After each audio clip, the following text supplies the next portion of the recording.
Second dose vaccine కోసం వచ్చారు. Without prescription మేము ఇయ్యమని చెప్పాము.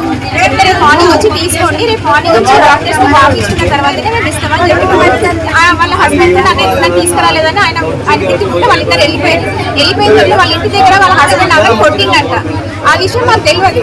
కొట్టుకున్నారు. వచ్చి నువ్వు డైరెక్ట్ గా వచ్చి నన్ను ఇంకా అటాక్ చేసింది. నేను కూర్చున్న తర్వాత అక్కడ కూర్చున్న మేము నువ్వు ఎవరు అసలు నా హస్బెండ్ కి నీకు ఏం రిలేషన్ ఉంది, నువ్వు ఆయనని 5 minutes అన్నావు, నన్ను రేపు రమ్మన్నావు అని అంటే నేను 5 minutes ఎందుకు అడిగినానంటే మా కో సిస్టర్స్ ని అడిగి అసలు ఏంటి ఆ పేషెంట్ గురించి అడుగు, వ్యాక్సిన్ గురించి అడిగి కనుగొందామని నేను 5 minutes అన్నాడు. దాని గురించి మా హస్బెండ్ నీకు 5 minutes అన్నావు, నన్ను రేపు రమ్మన్నావు, నీకు మా హస్బెండ్ కి ఏం లింక్ ఉందని చెప్పి మాట్లాడుతుంది.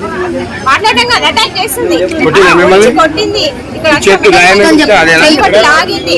4-5 కలిసి ఆపినాను కూడా ఆగట్లేదు. వాళ్ళు లేకపోతే నేను ఇక్కడ ఉండి మాట్లాడకపోతే ఏం తెలీదు. పోలీసుల ముందే